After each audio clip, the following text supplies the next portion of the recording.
Yashodanandana Vraja Janaranjana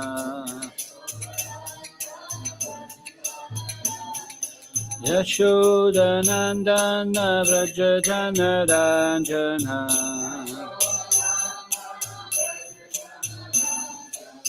Yamuna Tira Vanachari Yamuna Tira Vanachari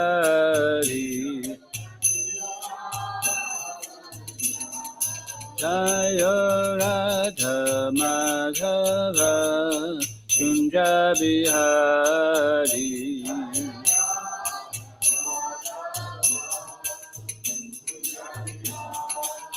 Jaya Radha Madhava Kunja Bihari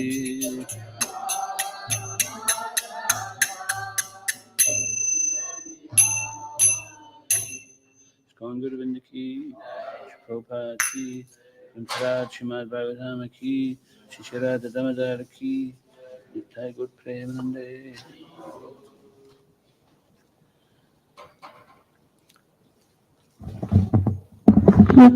So, reading from Nectar of Devotion, Bhakti Rasamrita Sindhu.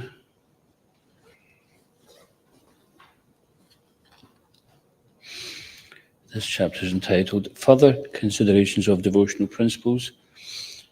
So it seems like we've started on the topic of submission, continuing from there. In the Padma Prana, there is a statement of submission in feeling by devotees praying to the Lord. My Lord, I know that young girls have natural affection for young boys, and that young boys have natural affection for young girls. I am praying at your lotus feet that my mind may become attracted unto you in the same spontaneous way. The example is very appropriate. When a young boy or girl sees a member of the opposite sex, there's a natural attraction. Without the need for any introduction, without any training, there's a natural attraction due to the sex impulse. This is a material example. But the devotee is praying that he may develop a similar spontaneous attachment for the Supreme Lord. Free from any desire for profit and without any other cause, this natural attraction to the Lord is a perfectional stage of self-realization. So, of course, when he says, may I, in the same way, may I have natural attraction, he's not thinking, may I have attraction to you in a kind of mundane, sensual way, with sex impulse. This would be inappropriate because we have to become free from that desire. The sex desire in the material world is a desire to exploit someone else for personal pleasure. So there's mutual exploitation going on in the name of love. In the same Padma Purana, there is a statement about submission and humbleness. It is stated there, my dear Lord, there is no sinful living entity who is more of a sinner than myself, nor is there a greater offender than myself. I am so greatly sinful and offensive that when I come to confess my sinful activities before you, I am ashamed. This is a natural position for a devotee. As far as the conditioned soul is concerned, there is no wonder that he has some sinful actions in his past life, and this should be admitted and confessed before the Lord. As soon as this is done, the Lord excuses the sincere devotee. So there you go. If you're feeling that things are too difficult because you're too sinful or too offensive, you confess it to the Lord, and the Lord excuses you to clear your path. But that does not mean that one should take advantage of the Lord's causeless mercy and expect to be excused over and over again while committing the same sinful activities. Such a mentality is only for shameless persons. Here it is clearly said, when I come to confess my sinful activities, I become ashamed. So if a person is not ashamed of his sinful activities and continues to commit the same sinful activities with knowledge that the Lord will excuse him, this is a most nonsensical proposition. Such an idea is not accepted in any part of the Vedic literature. It is a fact that by chanting the holy name of the Lord, one becomes washed clean of all sinful activities from past life. But that does not mean that after being washed off, one should again begin sinful activities and expect to be washed again. These are nonsensical propositions and are not admitted in devotional service. So what number offense is that? Committing sinful activities on the strength of the holy name. Someone may think, for a whole week I may commit sinful activities, and for one day I will go to the temple or church and admit my sinful activities so that I can become washed off and again begin my sinning. This is most nonsensical and offensive and is not acceptable to the author of Bhakti Rasamrita Sindhu. So here Prabhupada is not referring to a particular religion, but actually some religions do practice that, or some persons may practice that type of mentality. And in this way, as Prabhupada says, is a nonsensical proposition. So today on the Vaishnava calendar it is Appearance of Virabhadra. Sri Virabhadra Goswami was the son of Sri Nityananda Prabhu and Vasudha Devi. He was an incarnation of Kirodakashai Vishnu. Virabhadra Goswami had numerous disciples, but there are 3 disciples who are celebrated as his sons: Gopijana Vallabha, Ramakrishna, and Ramachandra. Although Virabhadra Goswami was the Supreme Personality of Godhead, he presented himself as a great devotee. And although the Supreme Personality of Godhead is transcendental to all Vedic injunctions, he strictly followed the Vedic rituals. He is the main pillar in the hall of devotional service erected by Sri Chaitanya Mahaprabhu. He knew within himself that he acted as the Supreme Lord Vishnu, but externally he was prideless. There was a big Muslim leader whose son became very ill. No matter what doctor tried to cure him or what medicine or treatment they used, the boy was fading away. Eventually, the father called for Virabhadra, having heard that he was a great Hindu saint capable of performing miracles. Virabhadra agreed to cure the son if the governor gives him a certain stone from his garden wall. So what kind of stone could that be? You sure? Could it have been a certain type of brick? Let's see. Virabhadra agreed to cure the son if he gave him a certain stone from the garden wall. The boy was cured by Virabhadra, who then held a thunderous kirtan with his associates. In the middle of the kirtan, the stone fell out of the wall. It was so heavy that several men had to lift it up when Virabhadra wanted it taken to a boat on a cart. When they put the stone in the boat and rowed to the middle of the river, Virabhadra asked for the stone to be put on the river. That's probably in the river. Not on, actually. Put on the river, and the stone floated down the river exactly to the spot where Virabhadra waited for it. Then the Murti carver was called and given the exact details and measurements of a most beautiful Krishna deity. The man cut the stone in 3 pieces and began his work. The first deity was perfect from his feet to his waist. Who's that? Yes. So he was taken away and installed in the temple. The second deity was perfect from his waist to his head. Govinda. Yep, and he was installed in another temple, and he is now where? Eventually, the third deity was completely perfect, and Virabhadra installed himself, and that is who's also in. Correct. Shri Virabhadra Goswami ki.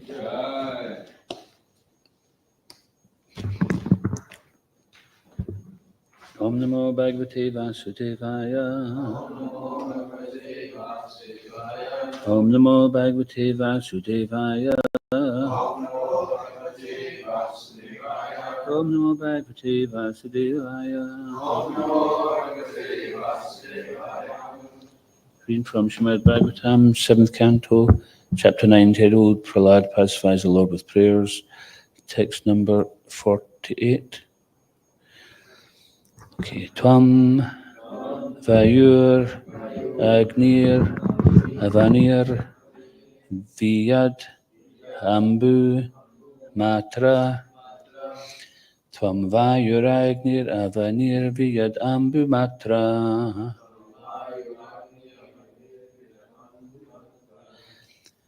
Panendriyani Hridayam Chid Anugrahash Cha Pranendriyani Hridayam Chid Anugrahash Cha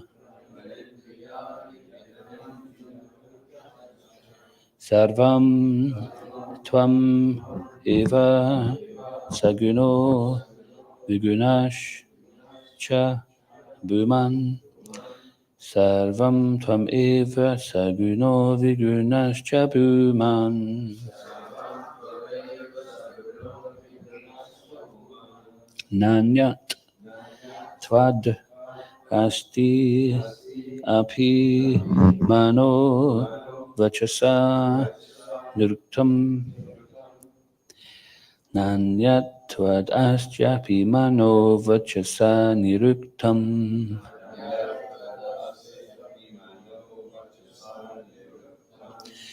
tvam vayur agnir avanir vyad ambumatra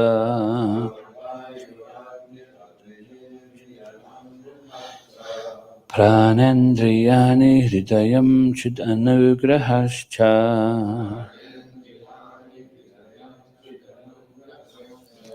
sarvam tvam eva saguno vigunash bhuman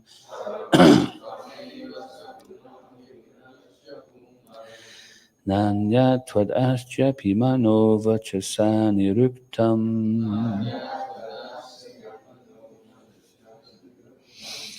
tvam vayuragnir avanir vyadambumatra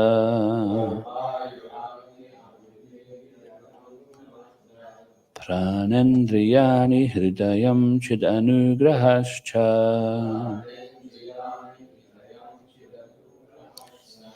sarvam tvam eva saguno vigunash bhuman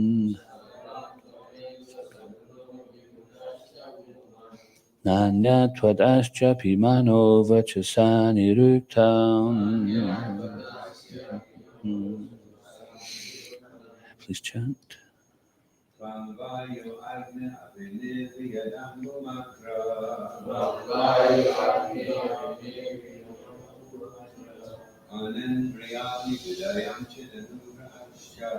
Anandriyani hridayam chidanugrahasya sarvam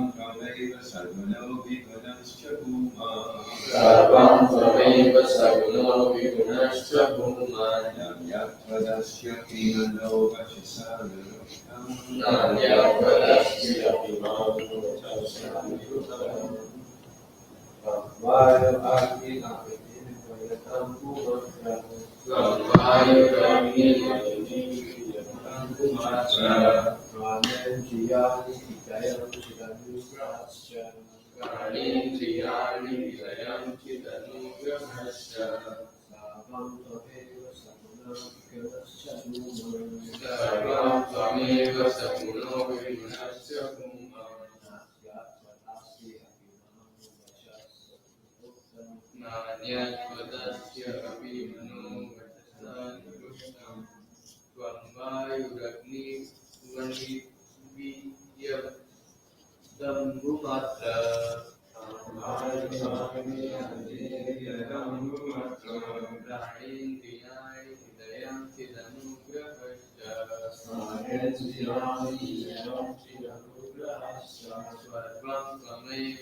Avanir vyadambumatra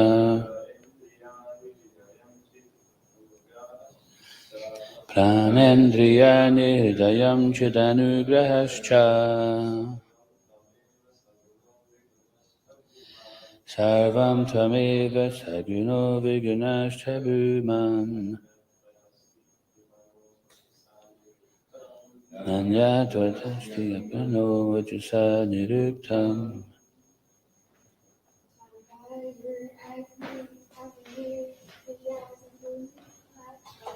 tvam vayuragni avanir vyadambumatra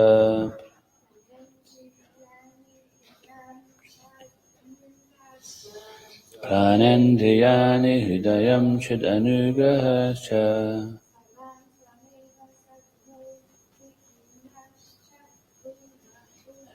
Sarvam Tameva Saguno Vigunasha Bhuman.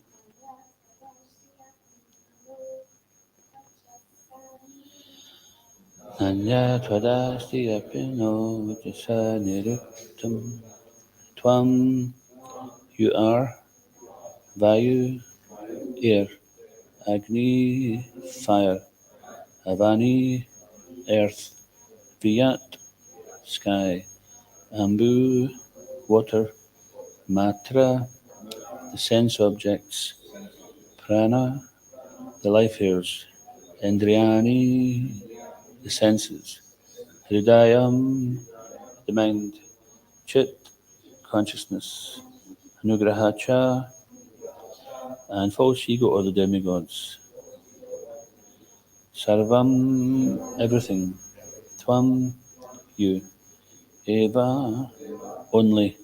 Saguna, material nature, with its three modes. Viguna, the spiritual spark and supersoul,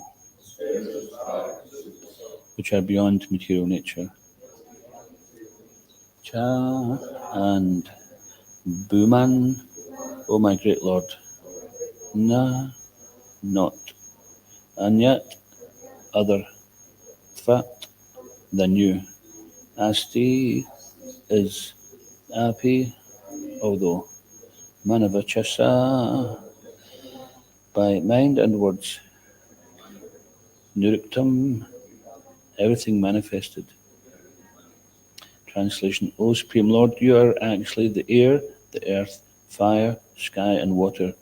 You are the objects of sense perception, the life airs, five senses, the mind, consciousness, and false ego. Indeed, you are everything subtle and gross. Material elements and everything expressed, either by the words or by the mind, are nothing but you. Please repeat. O Supreme Lord, you are actually the air, the earth, fire, sky, and water.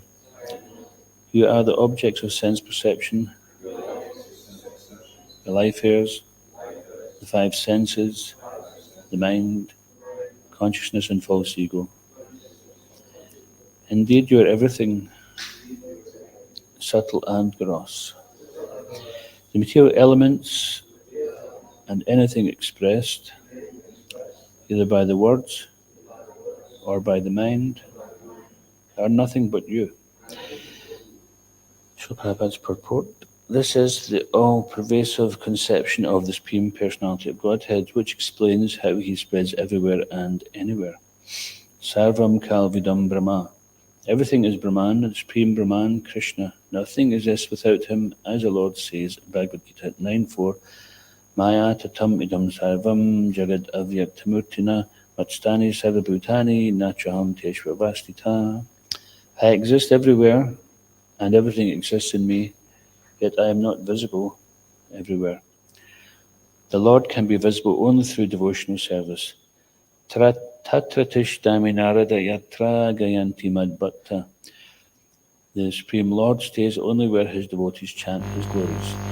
Om Ganatamarandasya Ganandina Slakaya Chachunyatam Yena Tatmashi Gurave Namaha Tam Kuroti Vacham Agam Lagate Grimya Kripa Tamam Vande Shri Grimjitanam Jai Shri Krishna Chaitanya Prabhu Nityananda Shri Advaita Gadadhar Shri Sadigora Bhaktavrinda Hare Krishna Krishna Krishna Hare Hare Hare Rama Ram Ram Hare Hare.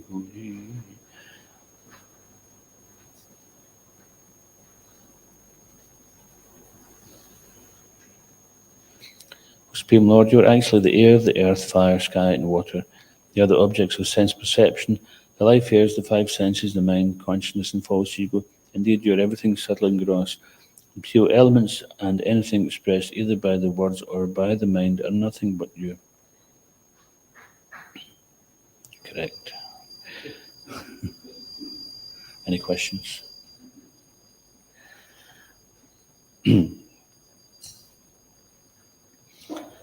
So there's that saying that there's nothing which isn't Krishna except for Maya, and that's also Krishna. So Krishna says that everyone follows my path in all respects. So there may be a path which is ascending to a more pure way of life, and there's a path which is entangling us in the material world. So they're not separate from Krishna, but we can't jump to, we have to be able to discriminate, this power of discernment. People think discriminating is a bad thing, but if you can't discriminate between a hole in the ground and the ground, then you're in trouble, aren't you? So that's the power of discrimination. To not use that power of discrimination is foolish and impersonal. I remember one devotee tell me that years ago, when they had the temple in Edinburgh, when Mayavadi came up, and he was, back in those days, sometimes hippies, they would read some books and they thought they were very intelligent. And by coming to some kind of conclusion that everything is one, I am you and you are me and we are all together and it's all one. So the devotee says, okay, so if I bang your head off this wall, then it won't matter, will it? You know, see, why don't you just take a run at the wall and just run through it? It's all one, your body, the wall, the other side of the wall. It doesn't make any difference. But it wasn't very practical, was it? So this thing, we're all one, it's quite fashionable. But we actually have different desires. If we're all one, then when one person gets liberated, everyone gets liberated. Isn't it? And if we were all one, and everything was like totally one homogeneous oneness, then there'd be no cause to even conceive of anything other than the oneness. I also remember when when I used to read some nonsense books before I joined, then everything was kind of coming to this conclusion of impersonal liberation, whether it be one philosophy or culture or another. It seemed like they didn't have knowledge of a personality of Godhead. So I thought, okay, well, everyone seems to agree that the supreme source of all spirits is one kind of homogeneous energy which we're all a parcel of. And as soon as we realise that, we can go back there. But okay, I've accepted that, I realise it. I'll go back now. Let me go back. I'm ready to go. I can leave it all. I'm just lying on my bed thinking, okay, I can merge now. Let me go. I'm going, come on then. What's stopping me? If it wasn't practical, nothing was happening. I opened my eyes, I'm still here. And then I read Teachings of Lord Chaitanya and Back to Godhead, and then that cleared the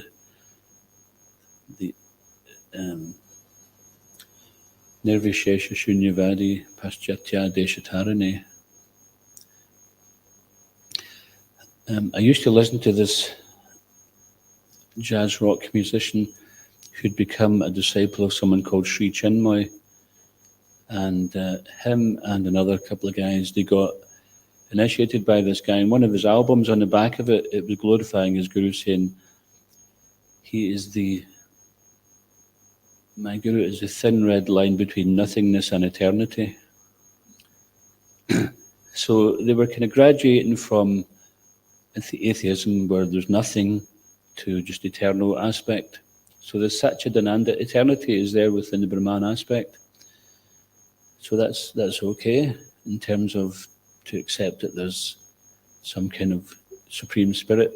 But then Srila Prabhupada, he writes in his Vyasa Puja offering, does anyone remember what he wrote in that poem regarding this impersonal calamity? What was it? Remove. Was it something proved, impersonal calamity thou hast removed? I forget the first part of it. So this is interesting because, okay, so of course, once again, we find ourselves saying many of the same things in class, but it happens to still be relevant. But when Prabhupada was asked by the devotees, you're preaching against these impersonalists, who are they? And he said, it's you. We don't realize how much we're actually impersonalistic. even though we bow down before the deity, still in our mind, if we knew the Supreme Lord was there, we would still bow down, but our mood would be very different.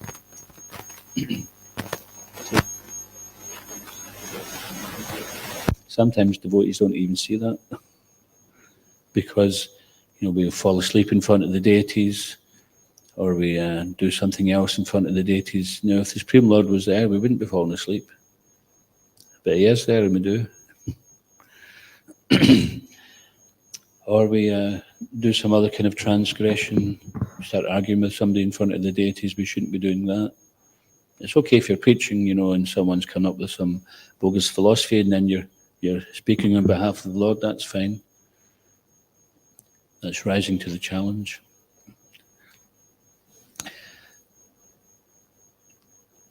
So this aspect of the all-pervasive aspect of the Lord, there's one translation of Vishnu which means all-pervasive, but Vishnu is not simply some impersonalistic energy. He's a person. And some people, they make these speculations to say that God is so big, he's everywhere, but he's so big you can't see him. Just like a tiny little microbe might be crawling on you, he doesn't realize he's crawling on you. Sometimes, a spider is crawling on you, or a fly, and then when you move, they get a fright and they fly away. So, of course, God is so big because he's everywhere, expanding unlimitedly, eternally present. There's nothing beyond. This is inconceivable to us. Because you think, okay, he's expanding. Where's he expanding to? There must be something beyond where he's expanding to. So what's there? So we're thinking, where is he? What's beyond that? Is there some wall or some nothingness which he expands into? But in Bhagavad Gita, Krishna says, Sarva Gata, that living entities are everywhere. That means there's nowhere where the living entities are not. So our understanding is that space has got nothing there. But that's just because we perceive life simply with these mundane senses.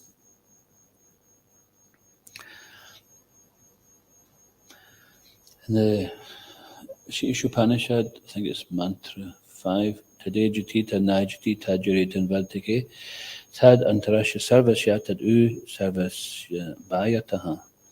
The Supreme Lord walks and does not walk. He's within everything and yet he's outside everything. He's very near and he's also very far. So this might seem contradictory. It's like, make up your mind. He walks or he doesn't walk. Which one is it? He's near but he's far. Stop trying to confuse me. He's within everything and yet he's outside of everything. How can that be? Because it is. Because if the Lord is all-pervasive, then he's present. He's present within us. He's present without us. Bahirna Singho, Hridayena Singho. He's externally, he's there, and within us, he's there. Like the Bahiranga Shakti, Bahirna Singho.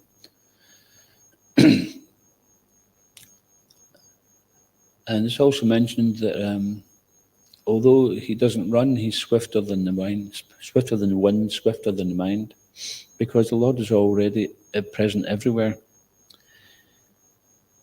So when the living entities try to demand that God presents himself, it's like, okay, if you're there, then show us. It's like, that's a reasonable request, isn't it? Come on, show us. Okay, well, if you're not going to show yourself, then let me see if I can find you through a telescope or a microscope. But with imperfect senses and with the wrong attitude, we'll never see God. But it's interesting that two people can look at the same thing or hear the same thing, but they'll come out with something different. There's that story, isn't there? 3 men and the elephant. Does everybody know that one? You probably do, but I'll tell you anyway. So 3 blind men, actually. They were asked to touch different parts of the elephant and describe what they were touching. So one was touching the trunk, and he thought it was a snake. The other one was touching the legs, and he thought it was a tree. The other one was touching the tail, and he thought it was a rope. Thanks. And then, but either none of them were correct. So they all had different, because they were blind, they couldn't actually see what they were touching. So similarly, one who's spiritually blind and who wants to remain blind by their desire, this is also in the Upanishad actually, the Supreme Lord has been fulfilling everyone's desires since time immemorial. So if our desire is to be atheistic, then the Lord will fulfill that. Everyone follows my path in all respects. Shishi Kodnitai Mahaprashashi Ki Jai. So with the advancement of science, then scientists are able to actually, we mentioned this recently, they're able to look into the construction of a cell, and they discovered it's much more complicated than they knew 100 years ago, when they thought it was just, they had very powerful microscopes and they could see a cell and thought, oh, this is great, and it was just a little white blob. So this is like the impersonal realization. But then, when they see with a much more powerful microscope that within the cell, there's so many interdependent parts.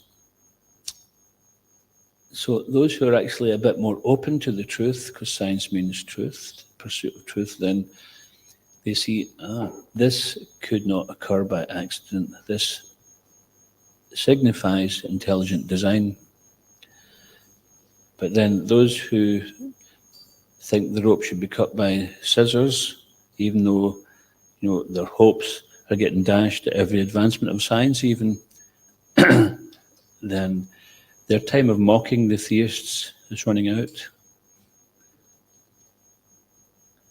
They're painting themselves into a corner.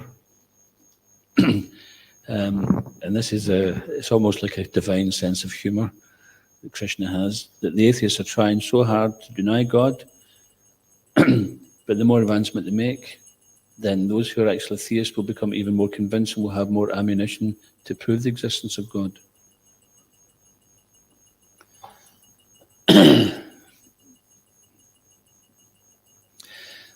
But of course, there is none so blind as those who don't want to see.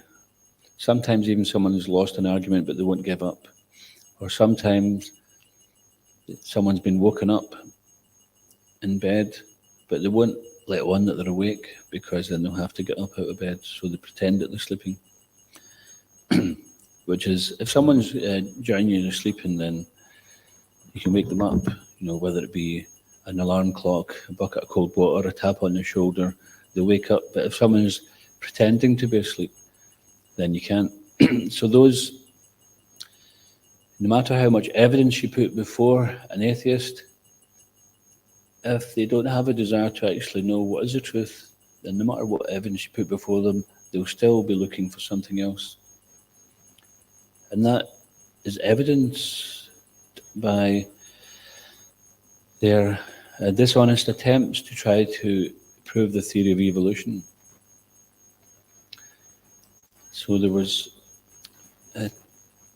this speculation that various steps of the human evolution brought us to what we are today.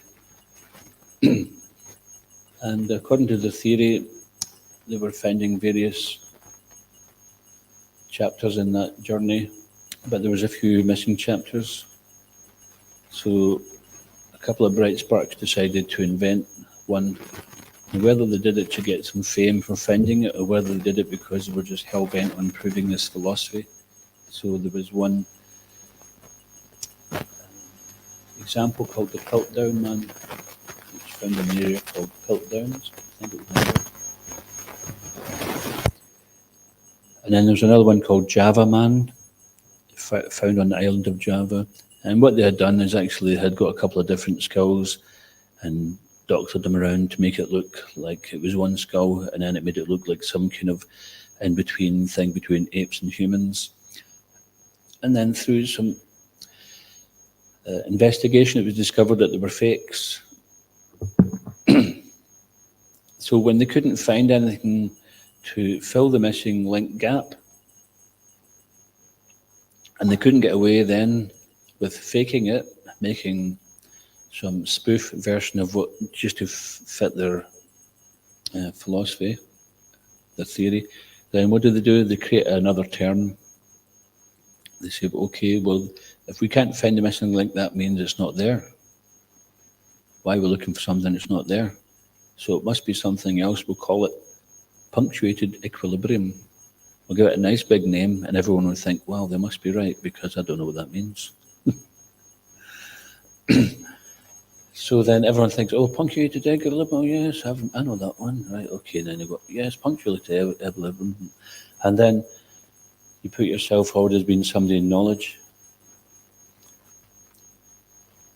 And they create some bit of paper which says, yes, I know this theory in this science, I'm a great scientist representing this. They give themselves a title, and then they become important, and then they become the authority.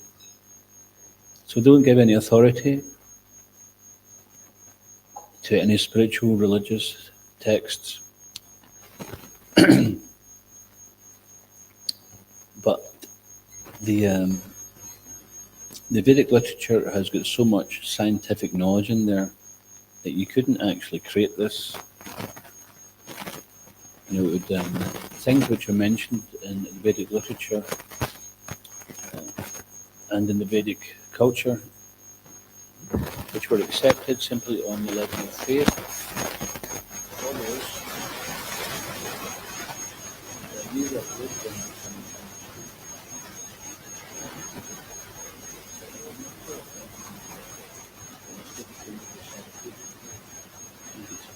these things. For example, it was considered that there is more stars in the northern hemisphere of the universe as we sit than there are in the southern hemisphere. And this has actually been mentioned in the Vedic literatures thousands of years before, but they were just finding out recently. And they're also discovering that the universe is expanding, but this was also explained in the verses we see. Universes are expanding from Mahavishnu, and within the universe, you know, there's expansion within that.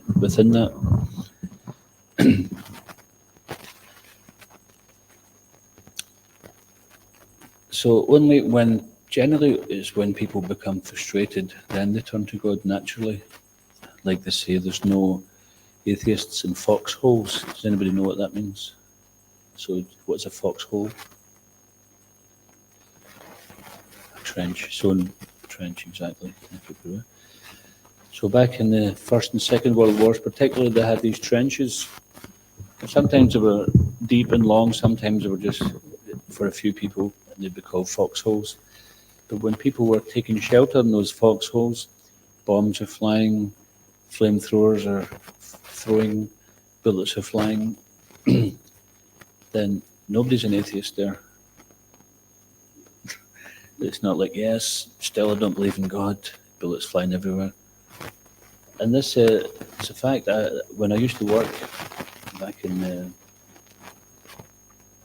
from 1970 to 1983, there was this old man who had been in the Second World War, and he told me that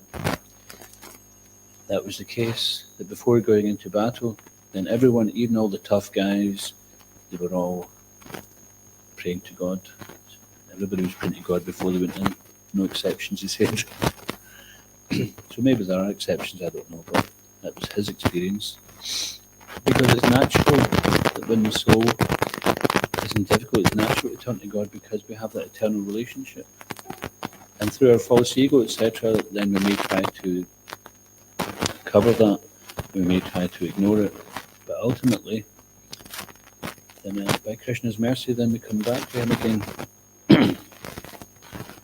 So I just wanted to read the 4 seed verses of Bhagavad Gita because I think it's always of great importance. Aham sarvansha prabhavo mata sarvam pravartate iti matva bhajantimam buddha bhava samandita. I am the source of all spiritual and material worlds. Everything emanates from me. The wise who perfectly know this engage in my devotion and service and worship me with all their hearts. So there's so much in that verse. You can see that this is how you can expand so many teachings from this. So, of course, this could be a series of classes on itself, so I won't comment too much on that. But the fact that Krishna is saying he's the source of all spiritual and material worlds, everything emanates from me. There's nothing beyond him. He's a serva karma karma, an adya. The wise who perfectly know this and go to my devotion service and worship me with all their hearts. So with all their hearts, it's not like, we'll worship Krishna a certain amount, but I've got some other things which are interesting. You realise there's nothing to be interested in beyond Krishna consciousness. So this is the path that we are on, and we keep on that path, and we will come to that by the mercy of Guru Krishna. Machita Matita Prana Bodhivata Prasparam Tatayantash Chimam Nityam Tushanti Cha Pramanti Cha. The thoughts of my pure devotees dwell in me. Their lives are fully devoted to my service, and they derive great satisfaction and bliss from always enlightening one another and conversing about me. So just like today, we're deriving great satisfaction and bliss because we're discussing Srimad Bhagavatam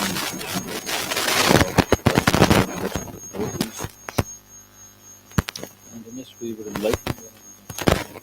So one day somebody speaks something, and then the next day someone else takes it, and we're sharing our realizations. And sometimes as you're reading the books, you're getting the realizations Krishna's given us.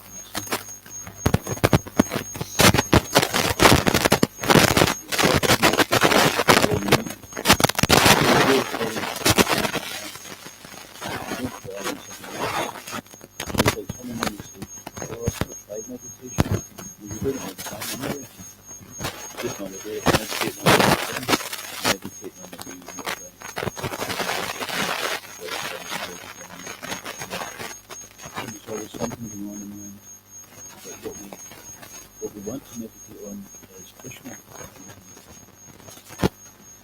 It becomes peaceful and the heart becomes purified. And then we have Tesham Satada Yutam Bhajatam Pritipurvakam Dadami Vidiyogam Tamyanamam Priyamtite. To those who are constantly devoted to serving me with love, I give the understanding by which they can come to me.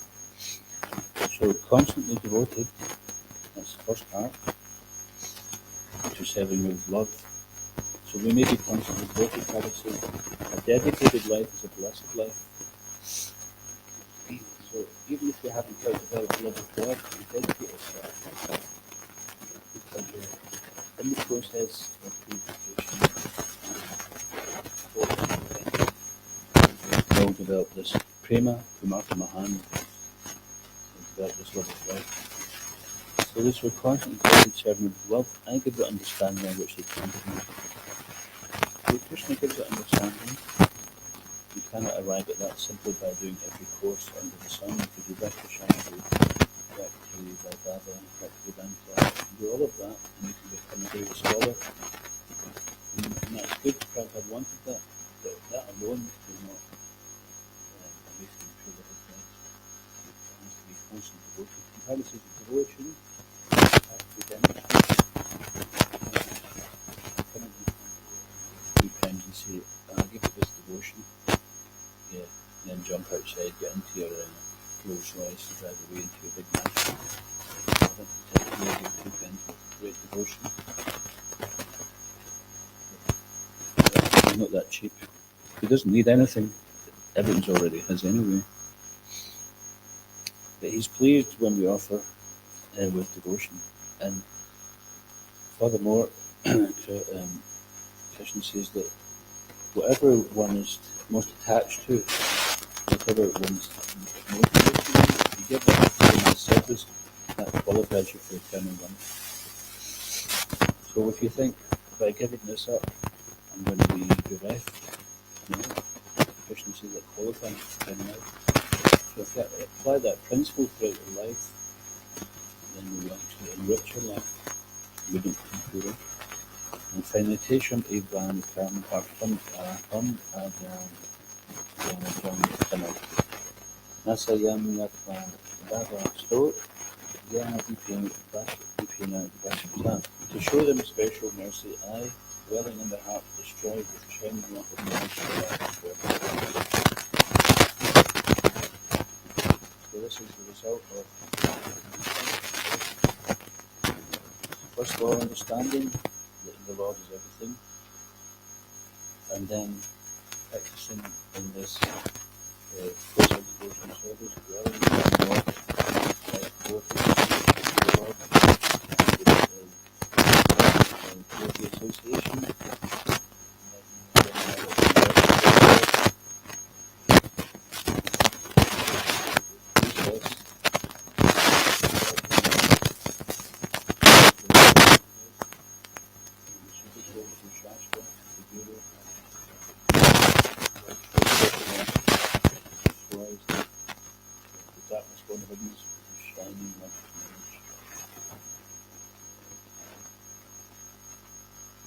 So this is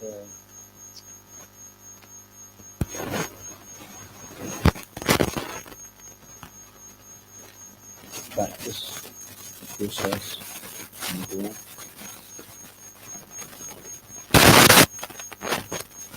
Krishna is everything, so is also this practice of devotional service. Practice in the sense of your engaging practically, and also in practice is the practicing perfect. And practice is a recognized process to become reinstated again in our eternal constitution.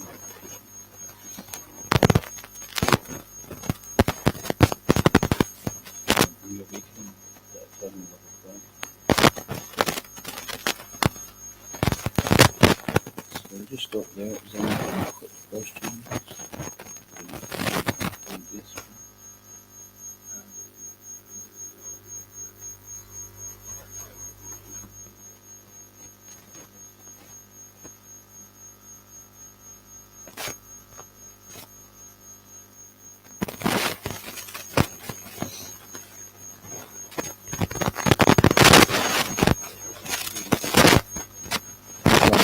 The initial ahankar, possible. The initial thing we want to enjoy service in Krishna. So we may give up one thing, may give it playing golf, but then we can play football instead.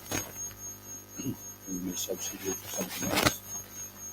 We may give up one type of sense gratification and substitute with another. And even in the beginning of Krishna consciousness, Prabhupada encourages you to eat up to the next. Eat until you waddle with the up. Because Prabhupada knew that these devotees, particularly at that time, were addicted to so many things, and they're giving up so many things, and he says, this is all we have left. So we have to be weaned off of nuclear energy for regulation. Just like sometimes people do service, and they like some aspects of it, all aspects. And they start chanting one round a day.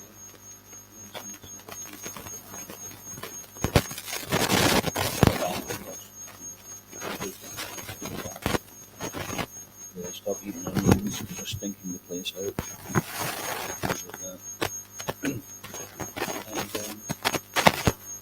And one does that and they're thinking, well, these devotees are great, they're chanting 16 rounds a day, they're falling fed with co-regulated principles, I could never do that.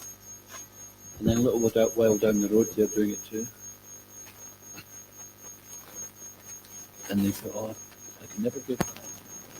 But so many things we don't have to give up. We use Christian service. And then when we use it in Christian service, then we can take it or leave it. Become purified, become more attractive. Wherever my life is looking for one thing, we will get it.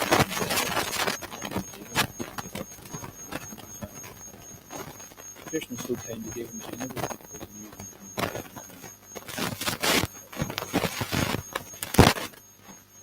So the gross comes from the subtle. We may give up the gross objects of the senses, and Krishna explains about this, that one who restrains the senses from the object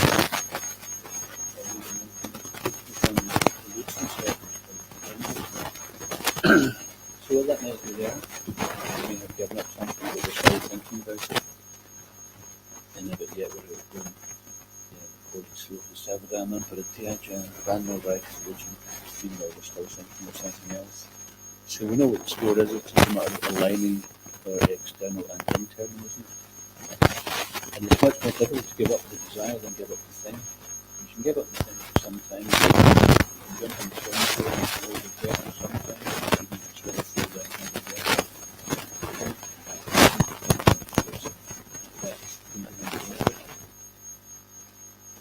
So to enter into the water, you have to have the proper body for that one. And the fish, to enter into the spiritual world, you have to have that proper spiritual nature. And to go into the water, spiritual nature, and the spiritual version of it.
Prabhupada,